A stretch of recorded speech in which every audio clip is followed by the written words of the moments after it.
All right, what is going on, everybody? How you doing? Welcome to another episode of Talking Buffalo, your weekday daily driver for Buffalo Sports Talk and more. My name is Patrick Moran. Thank you so much for watching, for listening, however you consume this podcast. I appreciate you guys very, very much. Today's show is presented by the law offices of William Mattar. Heard in a car, call William Mattar, 444-4444. Call William Mattar today to get the compensation that you deserve. This is our Monday podcast. On the video side, we are here live around 9 p.m. or so on a Sunday night. Joe from Queens is with me. Quick apology, too, before we get into the show, and specifically, of course, this game, a very exciting game. The Buffalo Bills beat Cincinnati 39-35. The Bills are 9-4 on the season. We're going to get into a bunch of things, but real quick, just not really an apology because there's not much I can do about it, but I've missed the last couple of days. There hasn't been a show since mid last week. Had to miss the last two shows at the end of last week. First time, I think that's happened back-to-back shows, actually, since I moved back to Buffalo more than like about 4.5 years ago. Yeah. So I miss you, man. I was trying to refresh your page every day. I was like, I need to know what this guy thinks about Darius Slay. I needed to find out. I needed the all-22 on the new cornerback that replaced the Mr. Slay. I missed you, buddy. Like, I'm sure Tooch missed you. Everyone. Tooch, my man, Tooch. Shout out to people who are starting to file it on the live chat already. But seriously, I was ill last week. I'll just say it. I had COVID. I have COVID again. The second time I've had it, but whatever. I don't want to. I hate even saying that just because it so many stupid opinions, strong one way or the other, just every time you even mention that word. But I have it. COVID, flu, cold, whatever you want to call it. I've just been under the weather. Let's just put it that way. So forced me to miss my shows last Thursday, Friday. Feeling better. Still not all the way there yet. A couple small things, but I'll live. I'm here to talk football, sports, other stuff. Joe is with me. What's up? Yeah, diving pickle says, with the lack of content this week, I thought Pat overdosed on Christmas tree cakes. That's possible. It's fair. That's very possible. I mean, we all know he loves the cakes. Being sick has not stopped me from eating those. I'll say that. But no, I do not have herpes. That's from you. You said that.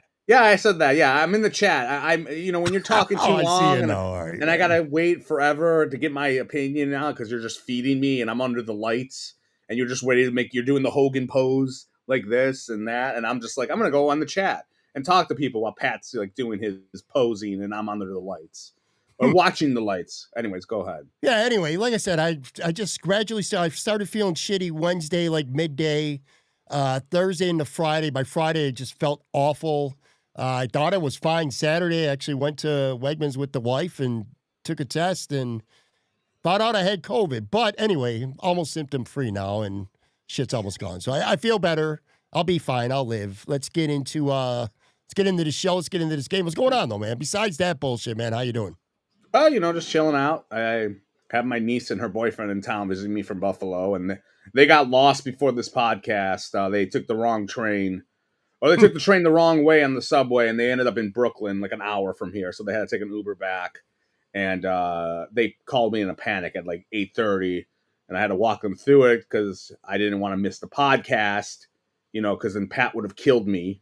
And even though it would have been to rescue my niece in Brooklyn, but they figured out they got on an Uber, and they're somewhere in the neighborhood now. So...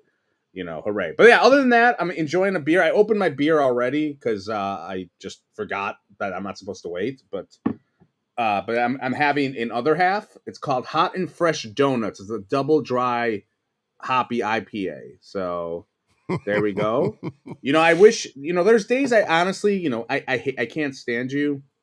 Yeah. Like 70% of the time. And I'm sure the feeling's mutual. But like, fair. I wish we had like 2 or 3 spots that we could do a podcast because the only time I drink beer mostly is on this podcast because I need it to listen to your dumbass and have you doom scroll on your phone while you're listening to me, which I can see right now. Very rude. Well, first of all, most people are listening. They're not really watching this live. So I was just giving something prepared while you were talking. I can do 2 things at once, man. Yeah, you were looking up Podfather's tweets and seeing if you and his opinions coexist. So anyways, but that's Last it. So week, anyway. if you remember the show last week, I gave props to my buddy Fireball John. Remember who he Fireball drank his way into a Yes, to Oklahoma. a Bills victory. This week I got to give a Yeah. shout out to my guy Mike Thee, a manager at Imperial. He was texting me. He was at the game. He's got season tickets. He's had season tickets forever. One of the biggest Bills fans you'll ever meet in your life, and one of the few people, grudgingly, I will admit, that actually knows more Bills trivia than me. Anyway, he sent me this text right after the game. He goes, every TD we scored before the Josh Allen run, I was going up top, going to the bathroom. I was on my way back before then. It said, fuck that, I'm staying up here. And he didn't go back down until right before the 2-minute warning. Superstitious. The Bills were playing well. They scored. He didn't even want to get back in the seat. He wanted to stay right where they were. Let me ask you this, dude. Do you have any, like, sports kind of superstitions? Are you a superstitious person? I don't, but my wife definitely does, in terms of, like, she's in the other room. She just gave me a dirty look because I mentioned her. But she definitely, till to today, Andy went to bed, took his nap with his Josh Allen jersey on. And then she took it off because they had to go for, like, a Christmas, adventure in the city. And then once that was in the third quarter. And it wasn't looking great in the third quarter. And then she made the comment when the Benford interception happened, like, it happened because we took his jersey off. And I'm like, okay, sure, yeah, but yeah, I'm not. I just want to wear Bills gear. That's kind of it. But she is, and right, hon, you're superstitious. Yes, she's nodding. Yes, so she's yes. She. Also this was a wild game, Joe. So again, the Bills win. Crack. The Bills win. They scored 21 points. They went 39-34. Originally, I said 39-35. It was 39-34. Anyway, the Bills scored 21 points today in a 4.5-minute span. They're 9-4. The playoffs look incredibly well. So we'll see. We'll wait till after next week before we even start to think about the AFC East. But getting the 9-4, beating Cincinnati was huge for this team. I talked about not feeling good the last handful of days. I think everybody's heart rate, if you're a Bills fan, was definitely tested in this game.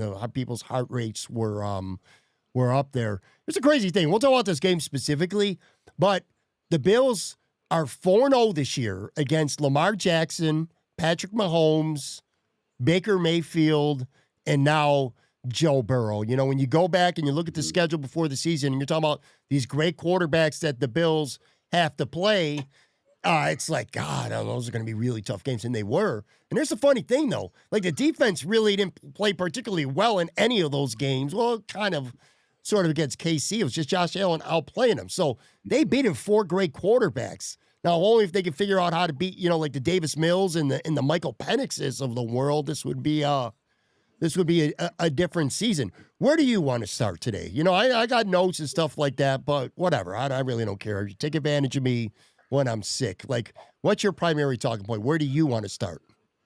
I guess I want to start with Josh Allen's God. And he was Superman today. Yeah. And he was Superman today. And he was incredible in the elements.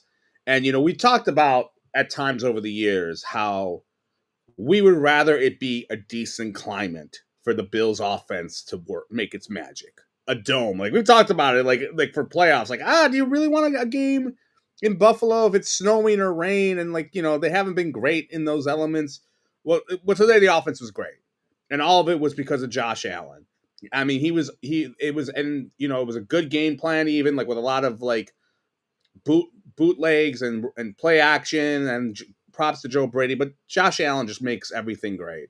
And if it wasn't, he is the best player in the conference right now. He is. He's the best player in the AFC. And we keep going back to like what makes you optimistic about the Bills? It's Josh Allen. It's also the AFC as a whole isn't down. Like, it's wide open. Now, on the flip side, what's kind of negative a little bit is that this may be the weakest Bills team they've had since 2020, in terms of what the injuries and everything that's wrong. So it's like, yeah, it's the conference is weak, the AFC is weak, but you have Josh Allen. And that Josh Allen is the X factor in all this. And he proved that today. He was the best player on the field. And Joe Burrow was great. Like if a couple of turnovers that like were kind of crazy bounces or like in a way. And but that's kind of where I take it as right now. Like like it's one of those. It's like the same thing that happened after the Buccaneers game or after the Ravens games. Josh Allen is great, and that's when you roll through the quarterbacks that they beat in this year, like all-star type quarterbacks, and it's because Josh Allen's been great in all those games. I'd like to point out too. I said they've beaten Baker Mayfield, they beat Mahomes, they beat Joe Burrow today, they beat Lamar Jackson. Those games are at home. This is a different team this season for sure when they're at home than when they're on the road because they just find a way to win on the road. Or I mean, at home, they don't on the road. In terms of Josh Allen, yeah, man. I mean, look, you're absolutely right. I haven't looked at the rest of the AFC. I have a hard time thinking that Josh Allen is not going to be heavy consideration for AFC Offensive Player of the Week yet again. 22 of 28, 251 yards, 3 touchdowns. Then he also had 9 carries for 78 yards and a touchdown. He had that 40-yard touchdown run, which was a regular season career high. And that was important because they cut the lead to 28-25. The Bengals had scored, and they took a 2-score lead. I think it was 28-18 at the time. And then he had that run at the end of the game to put it on ice. It's 3rd and 15. God, let's talk about that play specifically. So it's 3rd and 15, and Cincinnati's got one more timeout left. I'm like, I just figured the Bills were going to run the ball, or they didn't have any timeouts. I'm sorry. I figured the Bills would run the ball, take 40 seconds off, punt, and just hope that they could stop them from scoring another quick touchdown and hold on to win the game. It's 3rd and 15. He takes off running, makes a safety miss. Now, he had to break a tag. He got like the first 10 to 12 yards for free, but he needed to get 3 or 4 more yards, and it was a Bengals player. I can't remember off the top of my head who it was, but he had a shot at him. Josh made a miss, and then he got the first down, and that iced this football game. He was the best player on the field, on a field with a good handful of all-pro caliber players. There's no doubt about it. I got to pull this up, Joe, because I got to try to read this to you here in real time. I keep talking these games against the great quarterbacks. Listen to these stats, folks. This is Josh Allen this season against the big 4 quarterbacks that I've named a couple times. He's 97 of 130. He's completed 74.6% of his passes for 1,235 yards, 9 touchdown passes against 2 interceptions, and then he's ran the ball 175 yards and 8 touchdowns. So he's gotten 17 total touchdowns, 2 interceptions, and he's thrown for over 1,200 yards in his 4 games against 4 great quarterbacks around the league. The Bills have a lot of issues on the road, and they might have to win 3 in a row to get to the Super Bowl, and we'll talk about that, several times throughout the rest of this regular season. But boy, oh boy, when they're at home and when he plays against great quarterbacks, he just plays great football. He did it last year on the road, too, against Stafford, against Jared Goff. He just plays his best when he's playing against great quarterbacks. Yeah, and Alex Barber in the chat, he brings up like the best play was the Shakir touchdown today. Oh, like beautiful. That throw on the run, it was incredible in the elements. Yeah, it was awesome. And the next Full Court Hoops he says Josh is back in the MVP discussion. I mean, no, he's not. Like, you don't think he is? Who you think? You still think it's Drake May? You think it's Drake May? Who do you think it is? No, it's Matt Stafford. Oh, Stafford, you're right. I'm sorry, man. My bad. You know what? I was thinking AFC. Yeah. Well, he's in that discussion, but you're right. Yeah, he's in the first page of the leaderboard kind of discussion. The MVP race is over, though. Yeah, man. I got him in fantasy football, Stafford too. Yeah, he's been lining it up for me. But now you're right in regards to that. I thought for this game it was a complete Josh Allen game in terms of he was good all 4 quarters. I felt like there wasn't any sort of like you take the Baltimore game, like he wasn't great in the Baltimore game until like the 4th quarter he started getting hot, and I felt like that was the thing that he was consistent for the most part. Every quarter it wasn't like Allen had like a 20-yard quarter and then like 170 the next quarter. Like and the running game is like he needs to run more, and I know they leave that in probably special. Look, do they want him running in October or like September, probably not. But like when it's December and we're trying to get in the playoffs, or they're trying to get in the playoffs, that's when you got to start, like, you got to like get him off the leash and let him run, because those plays he made today on the run were incredible. It just is another dimension. Like, the Bills had almost 200 yards rushing today, and that was like, you didn't think about that, like, and a lot of it was because of Josh Allen and how he did today. So, it was great. And I will ask you this though, we're ball washing Josh Allen, but is there a part of you? Hold on. Before you ask me that, let's get something clear. Excuse me. When we say ball washing is I want to be clear when we say ball washing. Is ball washing just complimenting anybody, or is ball washing going? I always felt like ball washing is kind of going beyond a little bit, like what's deserved. Like if we were to go on and on about if you're going off about like Trey White, like you were ball washing Trey White this past week before you got COVID. That's what I'm talking about. It was over the top. I put up a clip, got a lot of fights with fans. Yes. You were putting the secondary in the Hall of Fame. All right. What was your question for me? Okay. Ball washing can be anything. I just like bringing it up. Like, okay, so this is more like we like Josh a lot, and he deserves the ball washing. In this case, he deserves the ball washing. Sure. But is there a part of you that's like, man, this is the Cincinnati Bengals defense. This is one of the worst defenses in the league, and they're terrible. They're without their best pass rusher. Is there a part of you that's like, you're thinking of the Houston game a little bit, you're thinking about the Miami game a little bit, you're thinking about other games where the offense looked like poo? Like, is there a part of you that wants to like that I shouldn't give them a lot of credit because of who they were playing against defensively? Not like you can give them credit, but is there like is it in the back of your mind? I should say, is it in the back of your mind that they did this against a really bad defense? That should be it. Like, we can ball wash all day. Like pretty much every week. It's a good question. I feel like you've asked this a lot. It's a good question. I'm not criticizing you for asking me this, but you've asked me a lot. Like, what does this mean going forward? Has your opinion, has your confidence grown at all from this game? Mm-hmm. This game, well, I shouldn't say it didn't do anything to increase my confidence, because it did, because this is a team that has just owned the Bills in recent years, and Joe Burrow has owned the Bills defense, and he, for the most part, did today. We'll talk about that in a few. But this is what the Bills win these games at home. They just find ways to win these games, and Josh Allen plays phenomenally. Go on the road next week against New England and win a tough game on the road against a good team. I'm still not convinced the Bills are a good enough road team to get to a Super Bowl. So my outlook really on the season hasn't changed.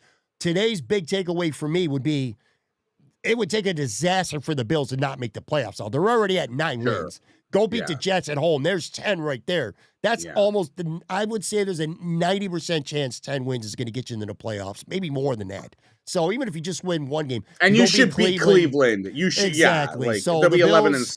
Yeah. The Bills, for all intents and purposes, I feel like they nailed down a playoff berth. That's my big takeaway from this game. Mm-hmm. Here's the other thing I want to, and again, we haven't even talked about Christian Benford yet, and trust me when I tell you, he's going to get some ball washing here shortly, because Christian Benford was ball wash worthy in this football game. But here's what I wanted to talk about. I want to give some credit to Sean McDermott.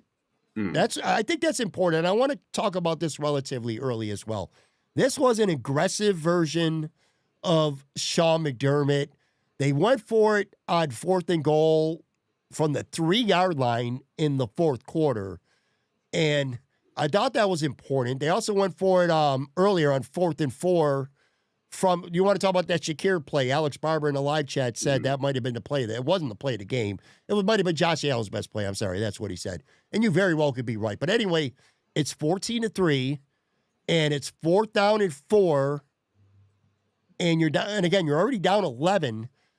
I feel like the old Sean McDermott might have taken the 3 and said, all right, well, their defense will figure it out at home. He knew early on that they needed to score touchdowns. They got held to a field goal because Ty Johnson slipped on their first drive. Otherwise, he would have scored a touchdown. But anyway, they went for it, trust Josh Allen, and Josh Allen makes somebody miss. Shakir breaks open in the last possible second, and Josh Allen just makes an absolutely perfect play. And then he found, I think it was Dawson Knox for the 2-point conversion. And then, bam, just like that, it's 14-11. It's a new game. I'm going to give McDermott a lot of credit for that. And then, again, it was 4th and 4th and goal from the 3-yard line in the fourth quarter, and he had a decision to make. If they kick the field goal, they go up 7, and then Cincinnati needs to score and get the extra point to tie it, or do you go for it, knowing who's on the other side of the field? You go for it. If you get a touchdown, you pretty much have locked this game up. The Bills do not kick it. If it would have been like 4th and goal from the 1, that would have been like an easy call. But it was from the 3-yard line. And the Bills go for it. Josh Allen buys time and no pass rush. God, where's the Cincinnati pass rush? I mean, don't worry. Bills fans can relate to that shit. Jackson Hawes wide open in the middle of the end zone. Bam, touchdown. And the game should have been over. The Bills defense made sure it wasn't quite that easy. But my point is, McDermott went for it twice, and I thought those were both great calls. And then, Joe, you look on the other side.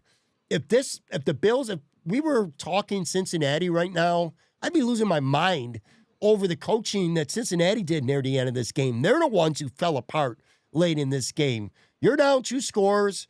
You get the quick touchdown, and there's like 2:13 left, and they didn't try an onside kick. I thought that was a terrible decision, especially in the snow. I think I got a better chance in the snow of getting that onside kick than Josh Allen, giving him 3 reps to get 10 yards and put the game away. And then if you want to argue that, okay, now you got him in 3rd and 15. He took a sack, and you're like, how do you not? When this guy ran up the middle for a 40-yard touchdown in the second half, how do you not, and these bummy-ass wide receivers the Bills have right now, how do you not have a spy or anyone? Exactly. If you're Cincinnati Bengals defensive coordinator, who I know very well, Al Golden, former Notre Dame defensive coordinator, how do you not have 1, if not 2 spies on Josh Allen on 3rd and 15 at the end of the game? There's no way Josh Allen is going to throw an incomplete pass. So if somebody's not wide open, he's running, and they're going to let the clock run down, and they're going to punt. But he busted through the middle, and he got 10, 12 yards, and he only had to make 1 guy miss to put this game away. The coaching for Cincinnati, if I'm a Bengals fan right now, Joe, I am be fucking fuming right now if I'm a Bengals fan. Hats off to Sean McDermott. He outcoached the opposition, Zach Taylor, today, in my opinion. No, yeah. I mean, going back to your McDermott thing, when they went for it on 4th and 5, like at the 3, I wanted them to kick. I was not, at that point, I was not into going, because I was like, you kick a field goal, you're up 7. And it's like, all right, like, I mean, I understood it. Like, I was leaning towards the field goal. Like, I was like, well, you're going to kick a field goal here. And they didn't. I was shocked. I was like, okay, like, let's go for it. And yeah, look, McDermott you can say a lot of things about Sean McDermott. You can be annoyed by the culture stuff, or the 25 defensive lineman rotation of doom, or, the having moments like, 13 seconds, we'll just call it. But you cannot say he's conservative. He's not. He is aggressive. He goes for it on 4th and whatever. Like, there are times maybe you would want him not to go for it, but he's always been aggressive in that range. And props to him. And I agree. I was surprised too they didn't go for an onside. It was like, dude, the field is a disaster. And it's like, you could try it, but yeah, that was. I mean, I know there's like a 2% chance you're gonna get it. Like, onside kicks are hard, but you're right. It's in the shitty snow. But yeah, props to McDermott. The aggressiveness was great today. Like, good, props to him in that regard. Yeah, and look, even if you don't get the onside kick, you still had the opportunity to stop them from getting a first down. Maybe worst case, they pin you deep, or even if it's a long field goal, you can still tie with a touchdown. I don't know. The way my defense plays, and there's just no way that I'm giving. Like, Sean McDermott was the opposite. He knew he needed touchdowns. He just was not going to play conservative. I just thought that was the wrong call. Yeah, go ahead. Go ahead. I know we're going to go into the break soon. Mike Carlisto had a good comment about the defense, just to go real quick. He talked about how McDermott, once they started dialing up the blitz, it kind of changed the game a little bit. And again, who knows who's calling the defense anymore? I don't know if McDermott had a play call sheet or glasses today. I don't remember. But yeah, like, if he was part of that, like, they made some adjustments in that regard. So yeah, let's do this. Let's take a break. I want to come back, talk about a defense that for the most part was yet again helpless against Joe Burrow. However, they did force 2 mistakes, and the defense should get credit for both of those mistakes. We'll talk about that, especially Christian Benford. Plenty more coming up right after this quick break. On the video side, we'll literally be back in 5 seconds.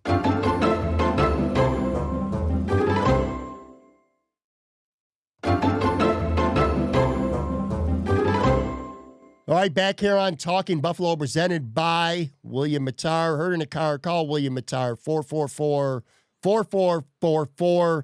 This Buffalo Bills defense, Joe, man, it was tough sledding. Now, Cincinnati is a great offense, and they did have T. Higgins back. And I want to talk about T. Higgins, too, here in a few minutes specifically.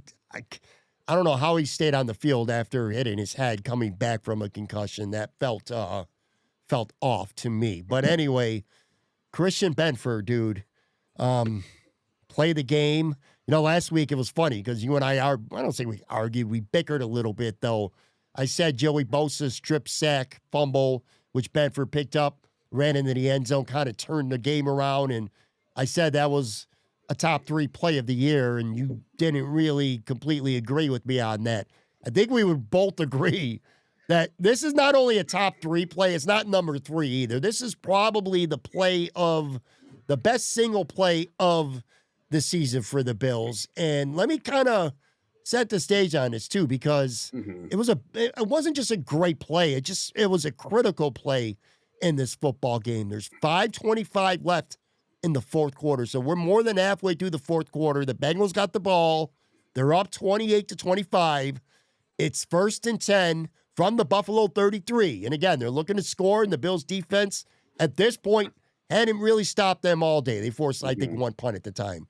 Benford's on a blitz. Burrow throws the ball. Christian Benford leaps, tips it, catches it. Joe Burrow doesn't bring him down. He's off to the races. Bam, touchdown.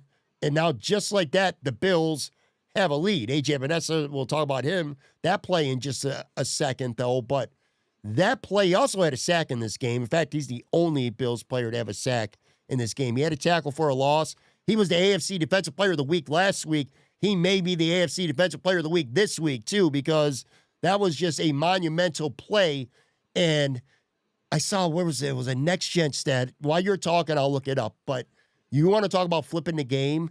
He literally flipped the game with that play, Joe. Talk about just how big Christian Benford is. And this is the guy, you know, Brandon Beane's been embattled a lot by us and a lot of people lately, and I feel like it's very much been deserved, some of these contracts and extensions. But the Christian Benford one, I never really was down on that contract, and I've said it. I said he wasn't playing well, but I still like that contract. And now, man, he's making some all-pro caliber plays. He's, other than Josh Allen, the last couple weeks, he's been as big as anybody on this team. And there's the hot take alarm coming straight from New York City.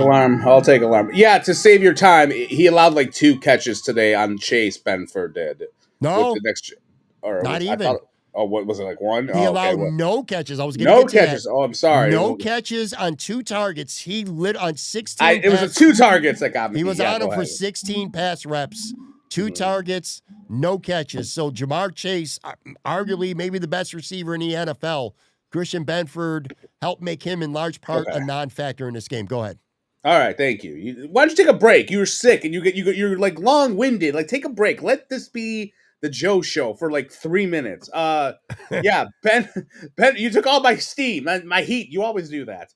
But yeah, Benford was incredible today. I was trying to think about, like, when was the last time a Bills cornerback had like this type of game, a sack, an interception return for a touchdown, stopping one of the premier wide receivers in the game right now in Chase. Like, last week. Well, no, what? A quarterback? No, like that. No. Well, no, not to that caliber. No. He shut down. All right, but last week he did shut down DK Metcalf. He did have a sack. He did have a defensive touchdown. Taking my heat, as always. You're taking my fucking heat. Against Aaron Rodgers. I swear, I think you think the Steelers from last week are like the 2018 Steelers with Roethlisberger. You've been blowing them. Oh, the Bosa turnover turned everything around. Bro, the Steelers were terrible last week. Anyways, yes, it was a top play this year, the Benford interception. It was incredible. I saw some people who were at the game talk about how the crowd was electric, like on that interception, like the roar of it, because it was just incredible. Like it was just like you don't see that type of interception ever. And Benford's been awesome. And maybe maybe he's catching up. He was hurt. If I'm correct, he was hurt like in camp, wasn't he? A little bit. He was bothered by a groin. He also missed the game. Yeah. He missed the Miami game, which the Bills lost this season. Yeah. That's Yeah. when Max Harrison was on Jalen Waddle, and Yeah. Jalen Waddle got the better of him on that day. Yeah. Bedford missed that game. You want to hear a wild stat? Here it is. Go ahead. Per ESPN Next Gen Stats, Christian Bedford's 63-yard pick six increased the Bills' win probability by 60.8 percentage points. Mhm. Before that play that I described, the Bills' percentage chance to win was 16.2. It went from 16.2 to 77. It was the single biggest win probability swing on a play outside of the last 2 minutes in the Next Generation Stats era since 2016. That's how important that play was in that football game. So you have that, and then you're like, holy shit, now the Bills are winning. And the very, very next play, Joe Burrow throws a pass. DaQuan Jones gets his hand on it. It goes up in the air. AJ Epenesa intercepts it. And so now they got the ball at the 29. And then the Bills finish that drive off with a touchdown, the Josh Allen, the Jackson Oz play that we talked about. 3:03 left in the game. Now the Bills are up 39-28. It felt like you blinked your eye and they were down 28-25. We fight about this all the time. Turnovers. This game, indisputable, was about turnovers. The Bills directly scored 14 points off them. Cincinnati had a 14-point swing because of the James Cook fumble. We'll have our takes on James Cook here in a bit, but turnovers were definitely a big factor, obviously, in this football game, Joe. As you once said to me, not every turnover are equal. And today that was the case. Like, these were big AF turnovers. Okay. Yeah. And that's it. Like a pick six, and then like right afterwards when you can't stop a team. And look, the Bills defense overall, it wasn't great in this game. It stunk. It stunk until they started committing turnovers, and then when they started blitzing. Like, that's when everything started going well for them. But you're right. Like, those turnovers were key because they were in a shootout. I was wrong. What? I'm sorry to cut you off. People are pointing out in the chat, and they're 100% right. I was wrong. It was not DaQuan Jones. It was Jordan Phillips. Oh, okay. Jordan Phillips made his play. Jordan Phillips made the play. He got his hands on the football. So thank you. The smartest chat in the world. Definitely. Pat's dying over here. So yeah, what was that? Yeah, the defense. That's kind of what they did last year. Like, look, the defense last year, they were not a stat. They were not getting sacks. It wasn't like, oh my God, these guys are going to the Pro Bowl or the ball washing Hall of Fame or anything like that. They just got turnovers, and that's what they did well. And I think that's basically what you have here is like you're hoping that's how the defense can play well. They're forcing turnovers, and that's what they did. Look, bottom line, what the Bengals scored 21 points in the first half, and then in the second half they kind of like they got down to like they had the late touchdown and they had one other touchdown, but they slowed down a little bit, and a lot of it was turnovers and the blitzing and Burrow. Those were the difference in this game. So like the turnovers didn't matter in this game. So pat yourself on the back, Patrick. This game was a lot like last year in terms of the offense. It wasn't no one guy. It was a bunch of guys contributing in different ways. The defense borderline stunk. However, just like last year, the Bills would find a way. The Bills would give up big plays and drives and points, but they would get the 2 turnovers that they absolutely needed to have. The Bills were the best in the NFL last year at plus-minus turnover margin, and they've been bad this year, especially in their losses at that. But this week, they needed it. Dude, this defense stunk, though, besides that. They gave up 5 touchdown drives, 67, 55, 69, 80 yards. The most frustrating one for me, well, there was 2 of them. James Cook fumbles into the end zone, and then Cincinnati just takes the ball and marches easily 80 yards down the field. And then after the Jackson Oz touchdown, the Bills are up 2 scores with just 3:03 left. We're like, all right, man, this is, at least make them earn it, make them work, score maybe at the very end. That was incredible. That was incredible, that drive. That was incredible. 4 plays, 66 yards in 50 seconds. That's all they took off the clock, man. That's how the Bills protected a 2-score lead. The DBs were just getting cooked. Cincinnati was 10 of 12 in this game on third downs. They were 3 for 3 in the red zone. And again, the Bills had just one sack, and that was on Christian Benford on a blitz that Burrow never saw coming. The defensive line could not get after him. These DBs, other than Benford, could not cover anybody. It was an ugly ass. I mean, they did force 2 punts, and they did get 2 turn takeaways, I guess. So, still, all in all, not a good effort from the defense. Well, look, it's in the snow. And look, sometimes in the snow, it's normally it should be an advantage as long as it's not windy. It's an advantage for offenses because you slip, you're backpedaling, you're slipping, and all that sort of stuff. Mm-hmm.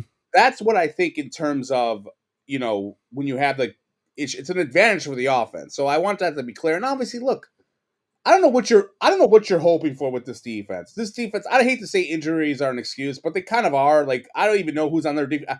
I didn't know who the hell 51 was today. Instead of Morgan Fox, the guy that I got for weeks, people have been like, "Oh, I can't wait to see Morgan Fox." Well, okay, yeah, exactly. But that's what I mean. They're like down to like their third stringers and all that. Yes. I will give them some credit. They were really good against the run today. I don't know if that's on your rundown. I didn't read your rundown because I don't read that shit. But they were really good against the run today. They made some good defensive plays in the backfield as well in terms of like you saw some running backs losing yardage in this game. And that was the thing. Like, look, the Bengals couldn't run on the Bills today. The Bills could. And I think that you have to give credit to the defense a little bit there. But yeah, look, I didn't come into this game thinking the Bills defense was going to be good against the Bengals. I knew they were going to get lit up a little bit. And how helpless did you feel at what point? Like the first 3 times the Bengals touched the ball, oh God, they went down, they scored touchdowns. I'm not going to lie to you. I thought this game was over. And when James Cook fumbled and the Bengals took the ball and went 80 yards. So when we do these live shows, I have to come up with like a thumbnail and then like a quick little title to get ready to send out for the show that's coming up later. I swear to you, I didn't write a game story, but I started writing little captions as if the Bills lost this game. I'm like, they're helpless. They cannot stop the Bengals. The Bengals offense is just too good for the Bills defense. And I think the Bengals offense is too good for the Bills defense. But, hey, give up plays and yards and points, but you got to make plays and make up for it, or turnovers. And that's exactly what they did. But, yeah, the injuries do matter, dude. Or do they? I mean, Well, the defense, I'm just saying, it's just abysmal. It's bad. Like, no matter the pass rush without Joey Bosa was noticeable. Yeah, but like it's the snow too. There's no Terrell Bernard. I know Bernard's been blah this year, but like, yeah, you put so much. You were ball washing Trey White this week after he defended against crappy wide receivers. I knew once that was the kiss of death. That was like the Fredo kissing Michael Corleone video. Like once you posted that, I was like, bad no. today. Max Harrison was no better. I'm just saying, like, yeah. Look, it was the Bengals got some guys on the outside, like Higgins. Like, let's talk about T. Higgins. By the way, I know you haven't. I don't know if I'm overstepping your boundaries there, but overall, look, the defense. They did what they could. They got a couple of stops, and the Bills' offense managed to capitalize. Off the Epenesa interception, they got a touchdown.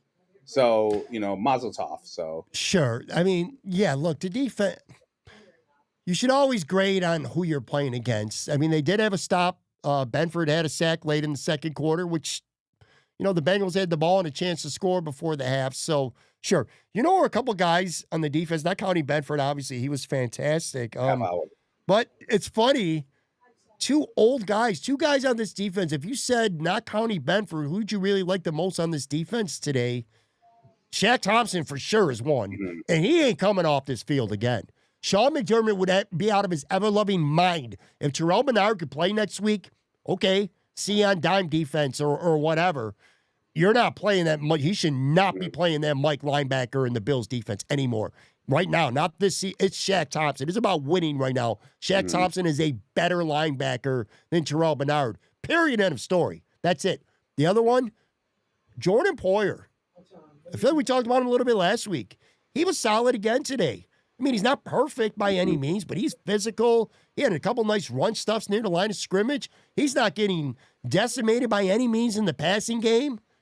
I think these two old guys for the Bills, Jordan Poyer and Shaq Thompson, are really steadying this defense some. I can't imagine how bad the defense would be without those two guys out there. I don't know about steadying, but yeah, they made a couple good plays. I mean, I don't know. I know you love Jordan Poyer because your hope is to one day get his wife on this show, so you have to ball wash him every time he shows a play. But yes, he did have a couple of sticks. Like, congrats. You don't think he's played well? He's been fine. Yeah, he's been fine. Do you remember Taylor Rapp the first 6, well, 7 Taylor games Rapp of the played season? hurt. He played hurt. Yes, I do remember him. He played hurt. So I don't know if we're ever going to see him again. I mean, Tyler Bass, he vanished and now he's gone forever now because he had to get groin surgery. But yes, and maybe that's going to be the same way. But yeah. So hey, look, they made some good plays today. But yeah, but look, the key was the turnovers. Benford was the key. He deserves all the ball washing in the world. Everyone else, you had your isolated plays, like you give them credit for. As I said, they stopped the run pretty well today. Poyer has been a little bit better. But they still made Mike Gesicki ruin the world. I mean, he sure did. Oh, he that was was all over the frustrating. place. That was frustrating. I don't know how much that's on Poyer or is that on Bishop. No, that was two guys that I want to talk about in a minute here. But, Mike Gesicki, a tight end for the Bengals, really hurt the Bills. Well, guess what? To be a major talking point in this game, we've waited too long to talk about this too, is the Buffalo Bills tight ends. What a day for them, man. 11 catches, 137 yards, 2 touchdowns.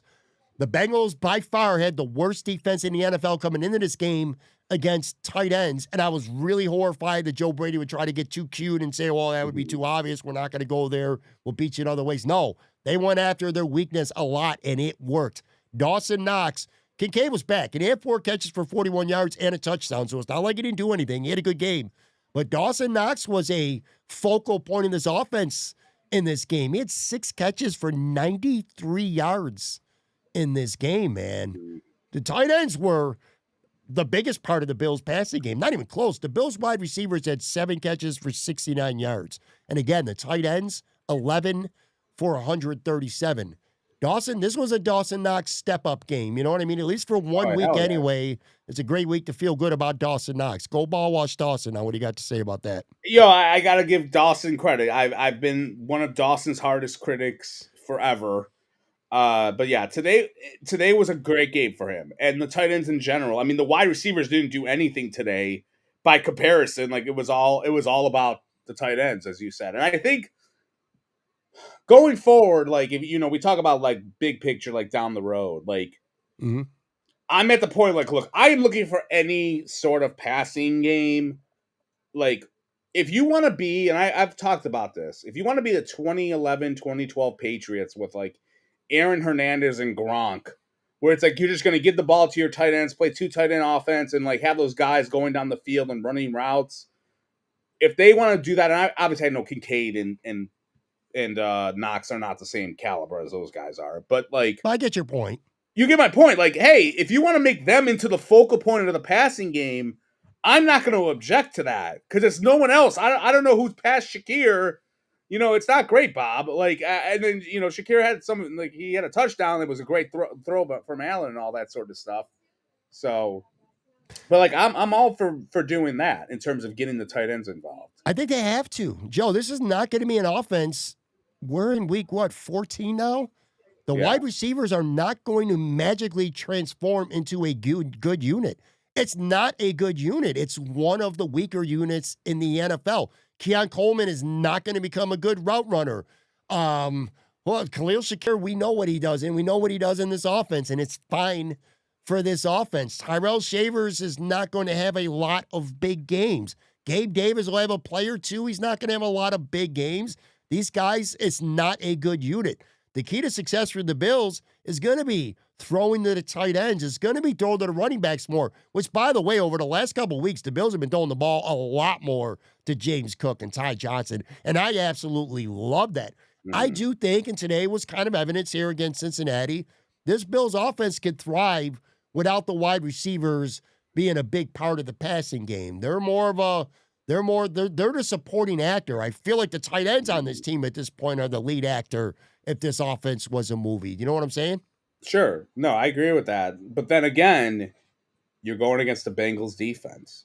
Like I'm with you. Like it sounds great, but you're not going to be going against the Bengals defense next week. You're going to be going against a better defense. So I'm with that. Like, hey, look, I'll open any damn rock, and look and like or whatever you want to metaphor you want to look to see who's there. But are you going to do it next week against New England? Who really kind of stomped your offense last time you guys played. But yeah, I'm down with like misdirection and like bootlegs and like having your tight ends kind of do cross and all that sort of stuff. Like, yeah, sign me up for that. I'm fine with it. I'll take anyone that's a semblance of a passing game that isn't a damn wide receiver screen.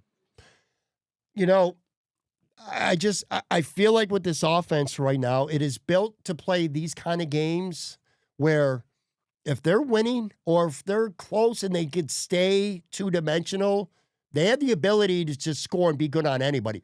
You keep saying this is against the Bengals defense, and you're 100% right. This defense was ass. Let's not take too much out of this game. But this is an offense that scores against most defenses most of the time. They put points on the board. But what we've learned, especially in these losses, like to say Atlanta and Houston, once they have to become one-dimensional, that's when shit goes to hell. When you have to start throwing the football to the wide receivers and trying to work the ball down the field and get chunk plays, that's where this offense is not good. And I don't think they will be good. If they get in a situation where they got to sling it around to the wide receivers, it's not going to go well for them. Okay. By the way, my niece is leaving right now unceremoniously. I thought she was leaving tomorrow morning, so I have to say goodbye to her. So you have to talk for another minute 45 seconds while I go say bye to her, okay? I'm a good uncle. I'm a much better uncle than a podcaster. So we'll do that. I'll be back solo in 5 seconds from the video side. Joe's going to go say goodbye to his niece, and we'll literally be right back.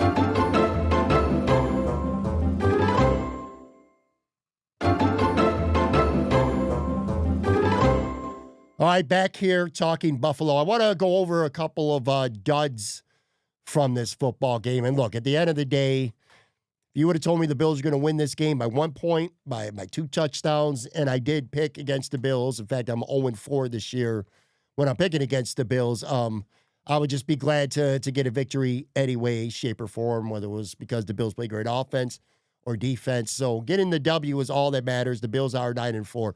But I'll say this. There were a couple things that happened in this game that are concerning to me.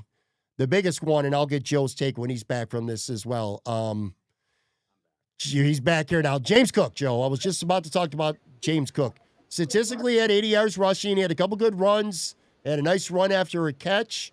He almost scored a touchdown, and then it was almost a fumble. He fumbled. He lost the ball. 4 fumbles now in 2 weeks, and he's lost a fumble in 2 straight games. Do you think are you concerned about this? And I'll tell you why I might be. Because I know what you're going to say. You're going to say workload, right? Yeah, he's never had this kind of workload, Joe. Sure. Even in college. It's not like he was a workhorse running back in college either at Georgia. He was more of a change of direction kind of guy. And he gets the big contract, and we all wanted to see him on the field and touching the ball more, and he is. And he's been fantastic. Look, he's second in the NFL in rushing. He's a lock to be a Pro Bowler. He's probably in the running. If he finishes with a good last month, he's going to be in the conversation for AFC or NFL, Offensive Player of the Year. But the fumbles now are starting to become a little bit worrisome to me anyway. Is the durability, him getting that many touches. I don't know, man. What do you think? Is that off base to you? I'm going to say yes a little bit. I get what you're saying about the work rate, but it was crappy weather today. And I do want, and like, look, let's look at the fumbles. The one with him going in the end zone, that's just him making a stupid play. Like, he was trying too hard. Mm-hmm. I don't think that's like, I'm Larry Kennebrew, I have a fumbleitis, or Tiki Barber. It's him trying to make a play. Like, he'll learn not to do that, I feel like. He's going to be like, hey, don't. Greg Olsen did a great job today with announcing, and he talked about you're not supposed to do that in terms of, like, going, like, putting the ball that far out into the end zone. Like, he did that, and that was a stupid play. The one inside, yeah, that's a bad one. I'm not concerned yet. I'm not. He hasn't shown fumbleitis before. I don't know if deep down having a giant workload means you're going to be a fumbler. Maybe it does. Maybe it doesn't. I mean, I knew you were going to go there because I thought it too. It's crossed my mind, but I'm not concerned yet. I'm not concerned yet. No. I want to see right now where he's at in terms of carries. My eyesight's not good. Like I said, this has definitely been Well, I know he's like number 2 in the NFL. He's behind with carries. He's behind Taylor, I believe. coming into this game. This is before this game, so you could add 18 more carries to it. He was almost this game put him over his career high for carries in a season already. Was still, like I said, a full month to go in this football game. Maybe I'm not scared of it yet. Like, I'm not suggesting he's not on the field as much, but it's close to being a concern of mine. Let's just put it that way. That ball hits the carpet one more time, and it becomes a concern to me. Yeah. By the way, I gotta give a shout out to Ron Stillwell 4635. He's one of my groomsmen. He's in the chat, and that's all I have to say. Yeah. Look, I don't. He's making fun of my sleeves because my arms are huge. In this portrait right now. That's all. I got the curls, baby. But other than that, yeah, I don't.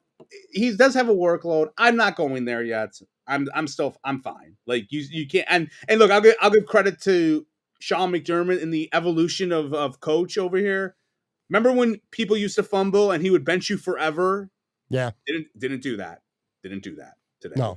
He was there the next drive. He didn't do that. He didn't give a shit. He's like, yeah, you're my best. You're my second best player next to Josh Allen. Like, we're good. Did we? My apologies because I have dad brain. The Ty Johnson run. Did we talk about that? Him falling like that. That right there. That play was like when I thought the Bills were going to possibly lose this game, like in the third quarter, like when they were down by 10. It felt such a Billsy way. Like I was thinking back, like I thought about the Cook fumble, and then I thought about the stupid Ty Johnson just falling, and I'm like, this is not our game. Like this is such a Billsy way. Like, and I think I posted on Blue Sky like something along the lines of like, we have not had like a stupid loss, like in the art of like Bryce Brown fumbling or Josh Allen fumbles a snap or anything like that. And that's normally when I was like, we haven't had that yet. Or a Hail Mary from fucking Murray or whatever. Like, we haven't had that yet this year. And we didn't, like, in terms of that. But that those are crazy plays that they overcome. And I'm not going to say normally they wouldn't because they've come back at different times. But I think it was a big testament to their kind of cost them 4 points. It did cost them. Yeah, the thing was caught them. Yeah. It could have been a turnover, too. The Bills got right to the line and ran a play. If you look at the replay, the guy knocks the ball out because he fell. Oh, yeah, He hit the ball, and it didn't even – Ty Johnson kind of touched his hand. I don't know. It would have been close, but it for sure cost them 4 points. There's 3 guys. So you what's the opposite of ball washing? When you accuse me of ball washing, kicking in the balls. There's ball washing and kicking the balls. Yeah. Well, there's 3 kicking the ball winners for me for this game. 1 on offense, 2 on defense. Okay. The offensive side of the ball. Look, the Bills have been. I don't want to say they've been lucky on the offensive side with injuries too, because Kincaid being out has really hurt this team. The pass offense is not the same when Kincaid's not out there. And Josh Palmer, God only knows when or if he's going to be back. But Spencer Brown not playing hurt them today because Ryan Vandermark was brutal out there today. 2 holding penalties. He got beat for a sack. He missed other blocks that I saw. Watch the film. You know I love to watch the film. Oh, yeah. You like I'm a film bro. Watching porn. I'll be watching Monday. I'm going to, I don't want to get too hard on him too quick because maybe those were the only bad plays he had for the game. But 2 bad holding calls. That one could have really hurt them. And, Cook fumbled it, but it didn't go out of the end zone on replay. Well, Ryan Vandermark cost him because if he doesn't hold, the Bills got the ball at the half-yard line. That was the same drive Cook fumbled. And if that ball goes out at the half-yard line, Josh Allen's tush pushing in, and the Bills. So he cost the Bills 7 points. I know James Cook ultimately fumbled, but if Ryan Vandermark doesn't hold on that play, which, by the way, was not even near the football, the Bills score a touchdown. He was not good. Let's hope Spencer Brown gets back, especially next week against New England. And then on the other side of the ball, where there are 2 nickels, dime defenders, what you want to label him, Teron Johnson and Cam Lewis, man. I'm a pretty big Cam Lewis guy, but he was terrible. He did have one play which prolonged the 56-second touchdown drive by like 5 seconds. If he didn't make one play, it didn't matter because they just scored anyway in the next play on Trey White. But Teron Johnson and Cam Lewis were awful in this game. The Bills have a nickel corner problem. Teron Johnson, I'm sorry, folks, but he is. I called him Mr. Liability in the tweets a few times. He's become Mr. Yeah. Liability on this team. He can't make plays anymore. He had a chance for an interception, would not have been an easy one, but he could have had it, and he's just not making any plays, man. I can get there with the defense, like with those two guys, in terms of them not being effective. Going back to the offense, I don't know what it was. I know you're picking on Vandermark or whatever the hell his name is. Look, he's a backup. You're right. I thought Deion Dawkins didn't play well today. I thought he gave up a couple, like the one pressure. I think it was with Allen, like it was a 4th and 5. That was Deion Dawkins blocking someone that got right in Josh Allen's face, and like he couldn't get the ball like 3 feet out of him. I think Dawkins, and look, I don't know if it's like the concussion. You mentioned this like about 3-4 weeks ago, so I'll give you your props a little bit about. Hey, it was actually during the Texans game. It was like, hey, is Deion like losing a step? And I was like, it's just a bad game, like against a really good defensive line. This was not a good defensive line here today, buddy. And I think when you're gonna message me tomorrow after you watch the film, and you're gonna tell me Deion Dawkins did not have a good game, because I didn't feel he had a good game at all. And look, maybe it's concussions or whatever. I don't know, but I didn't think he had a good. There were two, like I said, I noticed him in 2 of those plays where Josh Allen got killed, and it was Deion's guy, and they were fast. This wasn't Josh Allen holding the ball for an hour and then like, what do you expect? It was fast, and I felt that was on him. So I'm not saying you're wrong. I'm not saying I don't agree with you. I just didn't notice it. I'm definitely gonna. You're gonna see the film tomorrow, and you're gonna message me and go, "You were right. You're the greatest podcast partner of all time." No, I did. I saw David Edwards whiff on a play that cost him. I see Connor McGovern have a couple of misplays. Like I said, Ryan Vandermark kind of hurt them repeatedly. But look, I have not lost faith in Deion Dawkins. He did miss a game from concussion. So I'm all right with him. I'll just say this: Ralph Wilson Sr., we know him. Deion put on 40 pounds since Thanksgiving. I'm going to say this. I know this is going to be harsh. I'm not trying to fat shame him, but I was talking to someone. I'm not going to say who is normally a very even keel Bills fan, and he had mentioned that he thought Deion was gaining a little bit too much weight. And I don't know, I don't know if someone wants to do a before and after, and I'm not trying to I don't know what's going on. I don't want to, it's 2025, and these guns aren't, these guns I'm showing on camera. It takes a lot to get this to look that way, but sometimes they get flabby, and it happens. And I don't know if it's just he's gaining a little weight. I don't know. I don't know if it has anything to do with it. He does look pretty damn big, and I don't know. He did not look good. And again, you'll see that when you watch the film tomorrow, and you'll commend me because I didn't have to watch the film to know that. That's why you don't have to watch the film if you're Joe from Queens or in Queens. Dive in pickle. Deion is crushing the Christmas tree cakes. What is up with everyone criticize? You know what? No one's criticizing. Oh no, gimmicks I'm not over here. I'm not gonna eat a box like I did last time. I ate a whole box when we had a podcast. Yeah, but it was I am terrible. gonna enjoy the worst. I'm trying to think of a wrestling analogy. It's like someone bringing a kendo stick to a match that doesn't need it. We didn't need this, but you brought a kendo stick, and go ahead, buddy. It's a victory cake, man. Victory cake. Victory cake. Why don't you have beer? This is a victory beer. I have Half Brewery. I wish we can get them as a sponsor. Didn't talk. I don't believe we talked much.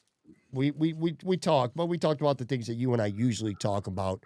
I know that I told you for sure because I didn't have a podcast Friday, so I never picked who I officially for the podcast who's gonna win the game. But I did tell you I picked Cincinnati to win by a touchdown.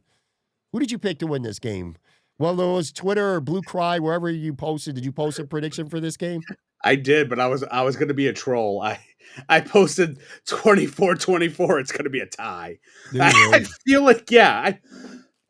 excuse me. I feel like the Bills are due for a tie at some point in our lifetime. They're due for a tie. But if you went against the Bills, losing, I would have. It was the craziest. It's hilarious to me. When you think about it, this was the biggest win against a 4-8 team of all time in terms of like the fear of the Bengals. Like I get it.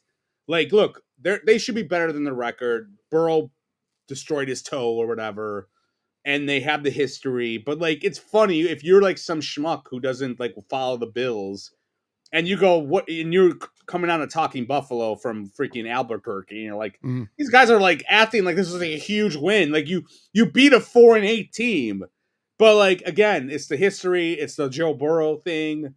But yeah, I would not have had an issue with anyone saying that, talking about picking them, Let me ask you this too. For the most part, we've covered everything we need to about this game. Like I said, there's a lot of good things. We know the defense didn't play well, but you could play shitty. If you make up for it with big plays, that negates you playing shitty. I think we can all agree on that. I thought the right tackle stunk for the Bills. I thought Teron Johnson and Cam Lewis were terrible for the Bills. Get a lot of comments, and I'm sure I'll get a lot of comments on the YouTube page tomorrow and so on about cutting this guy and cutting that guy and trading this guy in the offseason. So I guess kind of one of the things I wanted to ask you was, do you feel in any way, shape, or form the trajectory maybe of this season changed for you with this victory today? Like, do you feel any different as we're recording this? We're an hour in. We record on Sunday night, so it's around 10 p.m. on Sunday night now. Do you feel any different right now? And by the way, Kansas City is being shut out at the start of the second half here, 10-0 at home against Houston. The game will be over by the time. Well, whatever. I just wanted to point that out. But do you feel the trajectory of this team changed at all for you? What does this win mean to you against Cincinnati? Let me ask you that. I'll be straightforward there. This game means a lot to me. Well, not that much, actually. I'm lying. My wife is distracting me and talking to me. Hold on one. All right. Joe's getting yelled at by his wife live on the show. Sorry, my son's not falling asleep, so I have to figure that out, and like after we're done the show. No, it doesn't change much. I'm sorry, it doesn't change much for me that much. Sorry, because again, the Bengals defense is just it changes my perception of the Bengals. I'll say that. Like I did fear the Bengals. Like if you were to ask me, like before this season, who are the teams you are scared of? It's Baltimore, it's the Chiefs, it's the Bengals. And newsflash, I'm not scared of those teams anymore. With that being said, I think it's more of a process of both your teams have gone down a little bit, but those teams have gone down more than the Bills have. But I would say next week, not to get too ahead, but I am because I'm not on this podcast this week. That's when you beat the Patriots. Then I'll start like, all right, like I'll go from my official position is this on the Bills. It is they can go to the Super Bowl or they can get trounced by the Texans in the wild card. Like that's kind of where I'm at. It's all or nothing. And like if you're just talking playoffs, nothing will shock me. If you beat the Patriots, you look effective, then I'm gonna like start lowering that like you're gonna lose in the wild card kind of narrative. That's just how I am. So let me ask you this. If you could play any team in the playoffs right now, and I don't care what the record is, I don't care about the standings or anything, but right now, amongst teams that could be in the playoffs or the Bengals, whatever, what team right now, without running through them all, because we could be here forever, but what team would you want to play the least in the playoffs in the first round if you're the Buffalo Bills? Oh, easy, Houston. I don't want Houston. That defense scared the crap out of me. It obliterated the Bills' offensive line. I mean, what are you going to tell me? Like, because Dalton Kincaid was missing or your boy Palmer. Was Palmer playing today or was he out? I didn't even know. He was out. He's out. Thank you. Yeah. I don't know. Yeah, exactly. Like, I'm not going to sit there and be thrilled about that. And I like CJ Stroud. I'm not saying like he's not what we thought he was, like, oh, he's going to keep going up and up after his rookie year. But he's still good. That's the team I don't want anything to do with. You know, like give me the Colts, like because the Colts lost Daniel Jones. I don't even know who the hell the freaking quarterback is now. Since he's out for the year. I don't think they're going to make the playoffs. Yeah, they might not. You're it's right. Crazy. They were 8-2. Now they're 8-5. But yeah, like overall, like the Texans scare me as of now the most. I'm trying to think. Yes, Texans scare me the most. Denver doesn't scare me that much yet. I'm not that impressed with their offense. And the Bills did beat them last year pretty handily in the playoffs. I don't know really. I haven't been following Denver as well. I know they've been good this year, obviously, but like, are they that much different than they were in the playoffs? Like, did they add a lot of? Did some other guys come through, or it's just a down year in that division because of the Chiefs? But that's where I'm at. The Texans scare the crap out of me the most. What about you? I would flip a coin. It could be Texans, or it could have been the team they just played. I would not want to play this. I don't want to play the Bengals, dude. Listen, Joe Burrow owns this defense, okay? Today was about two things. Number one, Joe Burrow made one mistake this game, and that was to pass to Benford, which, by the way, Benford said after the game, his technique was wrong. He was not supposed to jump. But if he doesn't jump, he doesn't intercept that.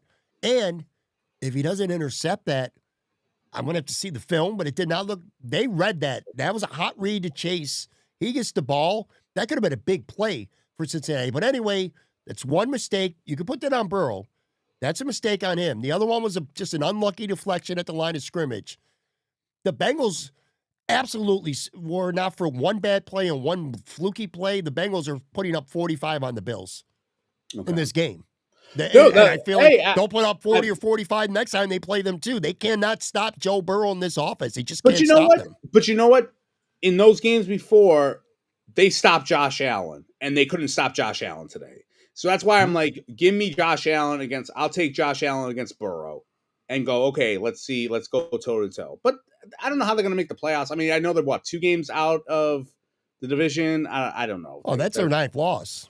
Yeah, they're 4, but how many games are they back at the division title? Like division, 7. There's 3 games, I think. Yeah. Pittsburgh, I'm not. Well, who the hell knows? Let me ask you. 3-way tie. What? I got 2 things I want to talk about. Are you done with your rundown, or do you have to go through a couple other things? Because I'm taking like I said, I'm pretty much done talking about this game itself. Okay. So there's 2 things I want to ask you. One, give me your top 5 guys that are currently injured that you're like. 3, actually, give me 3 who need to come back.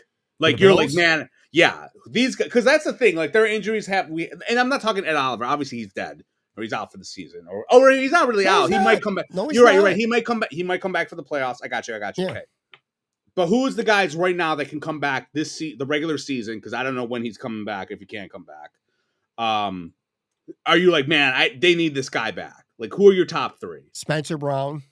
Okay. Great. After this game, especially Spencer Brown, because they're going to be playing Myles Garrett in a couple of weeks. They're going to be playing the Philly defense. Ryan Vandermark might get Josh Allen killed in those games. Okay. So there's that. He's easily number 1. If you're not counting Ed Oliver. Yeah. But Oliver's obviously he's in there. I mean, I don't know if I'm counting Ed because. Okay, so keep going. Obviously, we know Ed Oliver's probably next. Ed Oliver's number 1. Actually, because he should be back for the playoffs. If he has no setbacks, he'll be back for the playoffs. So Ed Oliver, Spencer Brown, and Josh Palmer. Only because Josh Palmer just could stretch out this defense. Brandon Cooks ain't doing nothing for me. I know he drew a pass interference today. He had 1 catch for 13 yards in his first game last week with this team. He's Elijah Moore. He's Curtis Samuel and nothing more. Josh Palmer at least has the potential to have a big game. Some big plays. Do you have any love for getting Terrell Bernard back? No. Because you're like Shaq Thompson, Matt Milano. That's my line. I want him to be healthy because if something happens to Shaq Thompson, I want them to be able to go to Bernard instead of Joe Andreessen. But I think Terrell Bernard, if Terrell Bernard is on the field and Shaq Thompson is not on the field, I think it's a downgrade. And I think Sean McDermott knows that too. By the way, Diving Pickle, Palmer doesn't do shit, LOL. He's calling you out, buddy. He's fast. He can run routes. He's one of the few guys who can separate. I agree with Pickle. I mean, like, you've been ball washing this guy because he caught a bomb in freaking that one game against Atlanta. Yeah, I get what you're saying. He does stretch the field a little bit. He's an element that they really don't have. Cam Coleman ain't that dude. Brandon Cooks ain't that dude. So Josh Palmer at least brings an element to this team. I Besides got you. that, Yes, though, he can stretch the field. Like MVS was supposed to be last year. getting back to Bernard real quick. Sure. When he comes back, I think Oh, it's going to be Bernard and Shaq Thompson. I think they're both going to be out there. I think Milano's the one who's going to kind of get bumped off. It'll wait, be like that third linebacker who plays a little bit. let me ask you, what about Bosa? Like, where do you put him? So right now, the way Oh, you I have forgot it, about him. yeah, exactly. Like you have Ed Oliver, He's you have ahead of Spencer Palmer, Brown. 100% ahead Okay, of Palmer. so basically, your three, like, man, when they get back into the lineup, it will be good, cool. Is Ed Oliver, Spencer Brown, Bosa? That's the three that get back in, and this team's better. Whereas Bernard and Palmer, like, come on, I know you ball wash him and all that sort of stuff, but like, is it going to be a big difference? Is he going to come in with like 6 catches for 60 yards? No, but like he'll stretch the field. There's one more thing that could realistically happen with this team to improve the roster from within right now this season that's not happening right now. Christian Benford went from having a so-so kind of season to becoming a player they can't do without, which is the kind of player he's supposed to be. Mm-hmm. That's what he's supposed to be. And now he's playing at an all-pro level the second half of this season. The one player I continue to look at, this was one of my COVID fights over the last few days because I had nothing better to do than sit on Twitter, and I put out less than complimentary tweets about Greg Rizzo. Like, it's great. He's a great run defender. Even if he's great, I don't even think he's a great run defender, but I'll give you the benefit of the doubt. What the fuck do I know? He's a great run defender. Okay, fine. He's getting $20 million a year. He's got 3 sacks. Christian Benford's got 2 sacks in his last 2 games. Dude's got 3 sacks. Ed Oliver has 3 sacks. Ed Oliver's played 4 snaps this year. And he's got 3 sacks.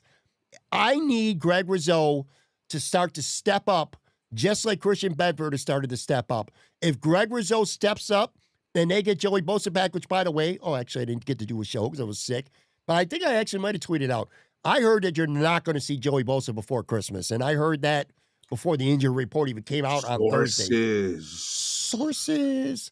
Yes, I did hear that you're not seeing Joey Bosa back before Christmas. But anyway, he played great against Pittsburgh. They need Greg Rizzo to start to be something. Something more than a decent run defender. He had 1 assisted tackle in this football game. That was his stat line against the Bengals. I don't know what the pressures are. I thought he had some pressures. I know Rousseau a little bit, but like, yeah, you're absolutely right. Like, he needs to be better. I think there were 15 edge rushers in the league who are his annual average salary is more than his. Okay. You tell me, is he a top 15 to 20 defensive end to you in the NFL? He's not. And look, people want to defend him, though. It's crazy. There's no in between. People either are completely with me or they're like, I am an absolute stupid idiot and I don't know shit and I don't understand real football and the metrics and yada, yada, yada. Well, I don't know about that. I mean, you don't understand anything, but that's definitely for sure. Look, if there's a problem with, I would say with Rousseau or with Brandon Beane in general, excuse me, more Brandon Beane, is he does like to extend people a lot. And like, he doesn't, like, if they're any sort of goodish or like, average to good, he'll extend them. Like, especially if they're homegrown guys, so he can, blow up and be like, hey, look what I did. But yeah, he needs to be better. It's you can't even say that. I do think not having Ed Oliver there hasn't been helpful. I think you can count on that. Are you Greg Rizzo? Yeah, like you're a Greg Rizzo ball roster. That's what it's I'm not. Sound like that's bullshit. No, I'm saying he needs to be better, but it doesn't help. He doesn't have any guys on the line to help him out. But again, I get what you're saying. They paid him to be that, like, a top 20 guy, and I agree with you. He's not, but he's never. I don't know. It's just you're about to say he's never, and you continue because you're right. He's never. And that's what I mean. That's what I was going to get at too, but you weren't listening to me because, like, Brandon Beane and this regime likes to extend their guys, even if they're okay or goodish. Like, they just want to all the time. So, but yeah, you're right. Rousseau hasn't been much of anything this year, and I do think him not having those other guys on the line has been an issue. Joey Bosa missed 1 game. Bosa's been out there every week besides that. So he's had a good edge again on the other side every game this season. I am tired of the Greg Rizzo excuse makers. Well, go fight him. I don't know what to tell you. He's got to be more than just okay. He looks to me, if I said Greg Rizzo, based on what you see, he's a $8 million a year guy, but well, he's worth that. He's worth that. I'll even give you $9 or $10 million a year. He's a great run defender. Well, you know what? I need a guy to make a strip sack. I need you to force a fumble. I need you to deflect a pass that gets intercepted. I need you to do something. Oh, people kept coming at me last week because he had a 4th-2 stop in the fourth quarter of a game where the Bills were up 16 points. The Steelers could still be playing from last week, and we could be doing this show live right now. I still don't think they would have scored 26 points against the Bills. Look, when you're paying that guy that much, you want him to be more than Shaq Lawson. Okay? Like, I agree with you. And I'm sorry that you got yelled at while sick by all these people on Twitter. That's why if you come to Blue Cry, we're very nice. We don't troll people. We like everyone. Last thing I want to ask you, and then we can go off into the sunset. What did you make? And I don't know if you're going to talk about tomorrow on the Film Bros squad or whatever when you do that show. But what did you think about the Slay stuff? Because I know you didn't have a show last week. Like, what did you think about the Slay stuff and like cutting, trying to get, sign him? He doesn't want to come. Then Ingram happens. I know it's a long, you got 2 minutes. I'm the host now. You got 2 minutes to explain yourself. How'd you feel about that whole week? Because people are dying to hear that. Because I know you were dying to tell people that. Mike Carlisto said my sources are Sal. Come on, man. No, they're not. Sal Mariana. What do I think about it? Yeah. I wish I knew the inner word. I know a lot of people were reporting it like they knew, but we weren't learning anything along the way, and I'm still not even quite sure. I wish we knew. I would need to have a strong opinion. I would need to know that typically in this kind of situation, if a guy like Darius Slay gets cut, does the general manager talk to the agent? Mm-hmm. You know what I mean? Like, hey, we're going to put in a claim for Darius. Does he want to come to Buffalo? Or even if you just let him, maybe you're just gauging it. You don't say, does he want to come? Well, I'm letting you know, we plan on putting in a claim for Darius. Hopefully we get him, whatever. I don't know what the communication would be, but some kind of communication. Obviously, if the Bills would have known, then he's not going to report. They want to put in a claim because by doing that, you lost a pretty versatile backup in Jamarcus Ingram, which, again, has been another source of contention on Twitter. Oh, who cares? He's the last guy in the roster. Well, he could play 3 different positions. He plays special teams. You can plug him in a lot of different areas. That's what backups are supposed to be, versatile little tiny chess pieces, kind of like Alec Anderson is now on the offense. That's basically Jamarcus Ingram on the defense. But anyway, they lost that player because of that claim. Sean McDermott was not happy. For all these people who think McDermott and Bean are lockstep in everything they do, let that serve as proof. That is not the case. Sean was clearly not happy that they had cut Jamarcus Ingram. But anyway, to your point, do I think the Bills did the right thing by putting him on that list? Yes. No. Okay, yeah. I mean, I didn't care one way or the other. Like, there was a part of me. Yeah, you have to, or you could have. Let me ask you this: Do you fault Slay for being like? Look, let's be honest. I mean, you tell me if I'm wrong. I don't buy the weather thing. Like, no, of course not. No, it's bullshit. And I feel like there was a lot of people on Bill's X, even content bros who were trying to make a big deal of him, like being like it's cold up there, and he was laughing while he was saying that, and they were trying to pull this bullshit, like, playing the heartstrings of insecure Bills fans, like, oh, they just want to come here, how dare him because it's cold. Like, he obviously doesn't want to come here because he wanted to go to Philly, it seems like, or he wanted to go somewhere where he has a home. Do you at all have any sort of like, I understand where he's coming from, or are you like, F this guy for not wanting to come here? Well, let me pull up a comment from Ralph Wilson Sr. in the chat. Well, by the way, where are the numbers, Ralph? Doesn't Ralph always have numbers? No, it's just Ralph Wilson Sr. I don't know. Lazy? Ralph changes it up all the time. I don't know. Come on, Ralph. Anyway, Here's a good point. He says, not allowed, considered tampering because he was still a Steeler until claimed.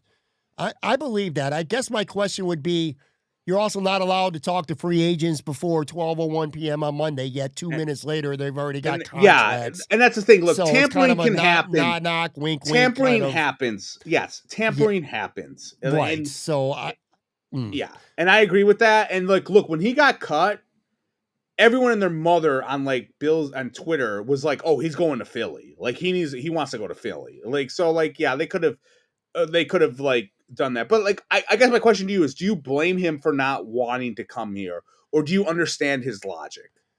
I don't blame him. He's 35 years old. He wanted to go back to Philly.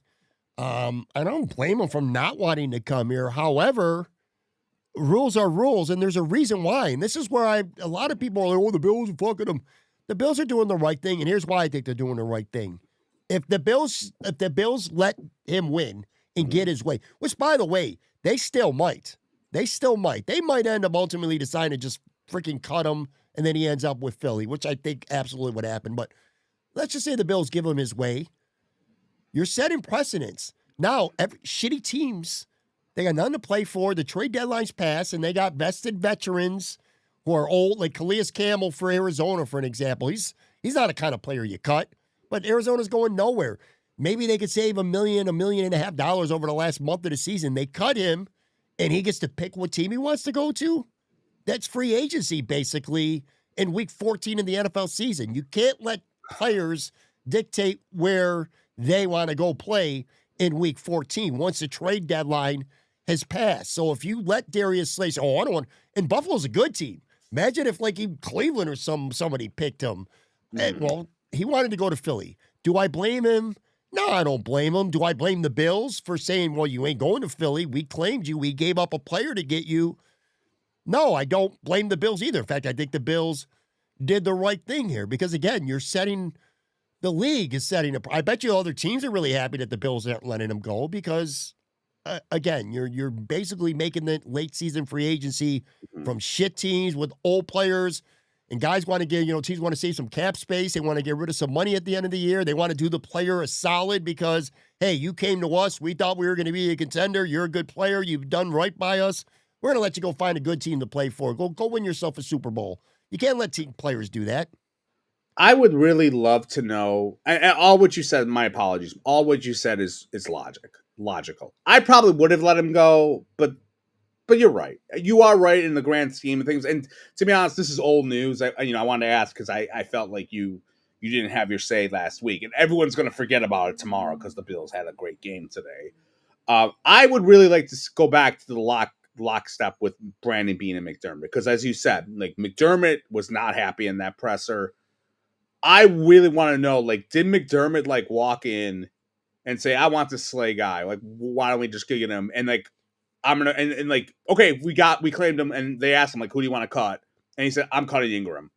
Like, I really want to know what that whole talk was, or was it Brandon Beane going, "I like this guy, Ingram's gone," because I really want to know because that to me is like the biggest thing of all these like this guy doesn't want to come here. Or like Ingram leaving, like that to me is the big thing that I would love to know, like who was making the call, because it seemed like Beam was obviously not happy, or not Beam, excuse me, McDermott was not happy at all. But he was not happy. That is no, he wasn't. Apparent that he was not happy about losing Ingram. Yeah, but there was also a part of me that's like, yeah, let the guy go. Like he sucks anyway. Like, he wasn't good. Was he good last year? You tell me. Was he good last year? I know I get the optics of like he's a guy you want to, like in baseball, Joe, when you're not a starter. Yeah. And you're kind of near the bottom of the dugout, bottom of the bench guy. You want a guy who can play 3 or 4 positions. Sure. You want a guy who you could sub in 3 or 4 different spots. Shamarcus Ingram could play slot corner. He could play dime safety. He could play a little boundary corner. He's a good special teams player. He wasn't really good at any of them, although he's a lot better than Dane Jackson because now I get the Brandon Beane probably said, in a perfect world, I remember last year's AFC Championship game, and we had freaking Kyrie Elam out there because of injuries. No, I don't want that to happen. If something happens to Trey White and Benford and Harrison, you got 3 guys. If something happens to 2 of them, I wanted Darius Slay to be able to play. Kind of insurance, but insurance like Jordan Poyer, insurance you could put in there and he could play. I get the thinking from Brandon Beane. I understand why the Bills did it. But Jamarcus Ingram's not some bummy scrub like a lot of people think. Like I said, he's kind of like the offensive version of Alec Anderson to me. Nothing special by any means, but a kind of guy that you want on your football team. He's a rosterable player. Yeah. I would just say, to go back to your, like, tampering happens. Like, who gives a shit?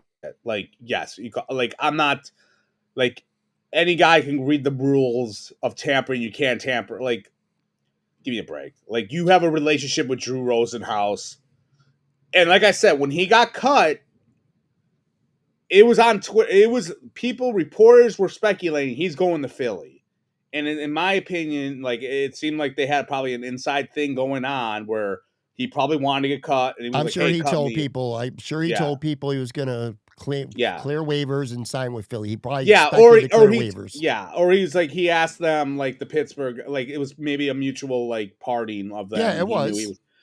So I'm just saying, like, they probably should have called, because if it's out there right away that he likes Philly, like, after he got cut or whatever, and it got reported by one of the Eagles writers that, like, even like, oh, he wants to come here, you probably should have. But it wasn't embarrassing. I hate saying the word embarrassing. It looked more just like unprofessional, if anything. Not unprofessional, but more sloppy is the word I would want to say. It looked sloppy to me.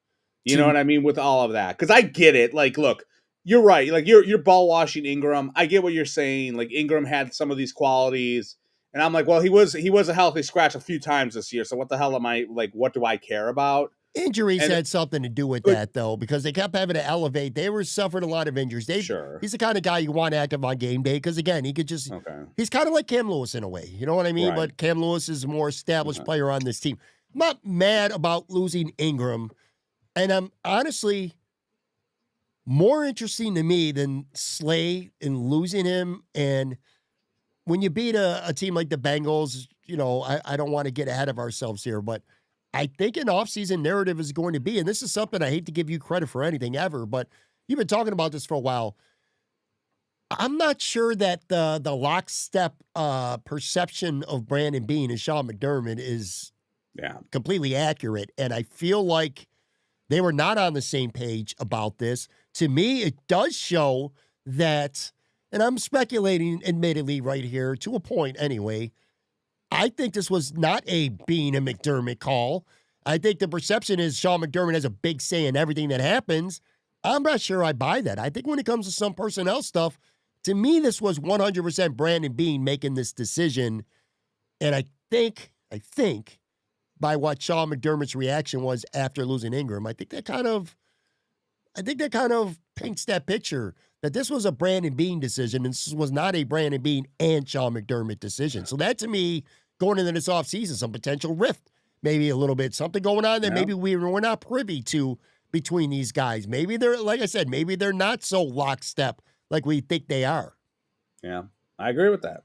Well, Pat, look, you said you didn't want to go 90 minutes. You went 80. You went 88 minutes. So congrats. You really said we're definitely gonna get out of here. I gotta see if my kid's still awake, because my wife gave me a look like a half hour ago, like, go take care of this, and I'm like, oh, I'm still talking. One last thing for the few people that are still here. There was one silver lining. Just a quick question for you, man, and we'll talk about it next week on the show if you have.